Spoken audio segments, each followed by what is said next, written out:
आज बात होने वाली है एक ऐसे चमत्कार की जो समुद्र की गहराइयों से निकला हुआ है, जो वैज्ञानिकों को आज भी चकाचौंध कर रहा है।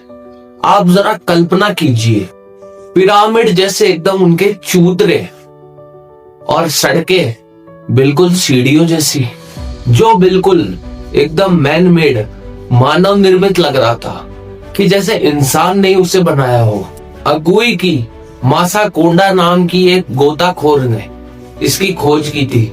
नाम थोड़ा अजीब है लेकिन नाम पे मत जाना। और उनके कट्स तो इतने ज्यादा सीधे कि लगता है जैसे लेजर से कट मारा हो। उसी के बगल में कोई सीढ़ियां उतरती है, जैसे बड़े बड़े महलों में नहीं होता क्या, बिल्कुल वैसे ही। क्या ये कोई प्राकृतिक चट्टाने हैं या फिर कोई खोई हुई सभ्यता का अवशेष?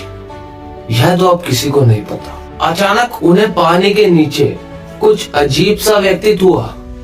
उन्होंने देखा कि एक चट्टानों का बड़ा सा समूह था। एक मुख्य हिस्सा तो बिल्कुल पिरामिड जैसा है, 10 मीटर ऊंचा और एकदम परफेक्ट ज्योमेट्री में। फिर जो रास्ते हैं वो 90 डिग्री एंगल पे मुड़ते हैं। प्रोफेसर का मानना है कि यह जॉइंट्स नेचुरल फ्रैक्चर्स है। और तो और आसपास के पानी में अजीबोगरीब चीजें भी मिली है। 1990s में एक यूएफओ जैसी चमकती हुई चीज भी देखी गई थी।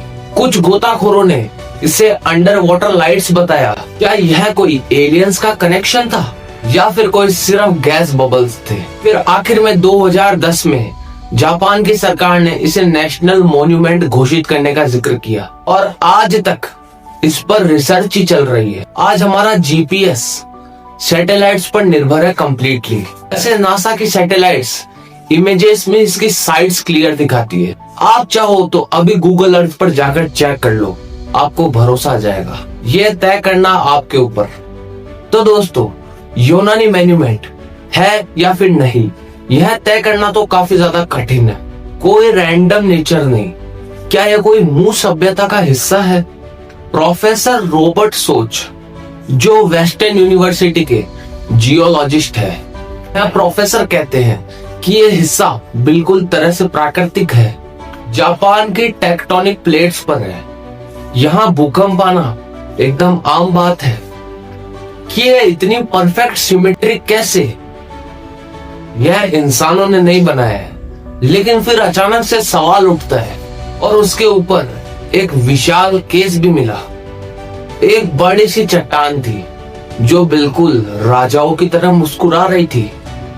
सैंडस्टोन एकदम नरम होती है जो टूटते वक्त ऐसे ही शेप ले लेती है। ड्रोन, सबमरीन और स्मॉल कैमरास सब कुछ यूज कर रहे हैं, लेकिन जवाब तो अभी तक मिला नहीं है। दोस्तों सोचिए, अगर ये सचमुच में कोई शहर था तो आखिरकार कौन रहता था यहाँ, जो हमें हमारी छोटाई दिखाता है, यानी हमें हमारी औकात दिखाता है। ऊपर से देखने में यह सिर्फ एक रॉक ही लगती थी, यानी एक चट्टान ही लगती थी। यह मिरेकल 100 मीटर लंबा, 50 मीटर चौड़ा और 25 मीटर ऊंचा था। जापान के तट से करीबन 100 किलोमीटर दूर एक 25 मीटर गहरे समुद्र के अंदर एक शहर पाया गया। क्या आप इस पे थोड़ा दबाव डाल सकते हैं? लेकिन अगर पास जाके देखें तो रास्ते, सीढ़ियां और चट्टाने तीनों एकदम परफेक्ट ज्योमेट्री में। यह तो भला किसी चमत्कार से कम नहीं था। जापान के योनानी द्वीप के पास कुछ गोताखोर मछलियां ढूंढ रहे थे। सबसे हैरान कर देने वाली बात इसकी कटिंग। चट्टाने एकदम सैंडस्टोन से बनी हुई थी। इस रहस्य की शुरुआत हुई 1987 में। उन्होंने इसे योनासी मॉन्यूमेंट नाम दिया, लेकिन जापान की सरकार विवादों से रुक गई। लेकिन वो लोग समुद्र के अंदर शहर बना रहे थे। या यह सिर्फ एक प्रकृति का चमत्कार ही है? यह मिरेकल 100 मीटर ऊंचा, क्या यहाँ पर हमसे ज्यादा टेक्नोलॉजी थी?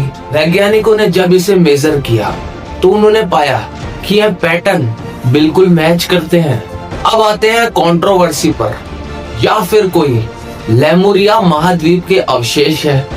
लेकिन ये चीज हमें यह बता देती है कि हमारा जो महासागर है वो अभी भी 95% अनएक्सप्लोर्ड है, यानी किसी को 95% पार्ट के बारे में नहीं पता।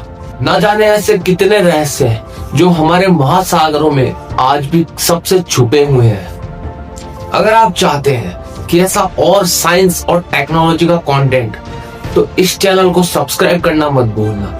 नितेश फैक्ट एक्सप्लोरर हमेशा आपके लिए काम करता है, तो डोंट फॉरगेट टू सब्सक्राइब।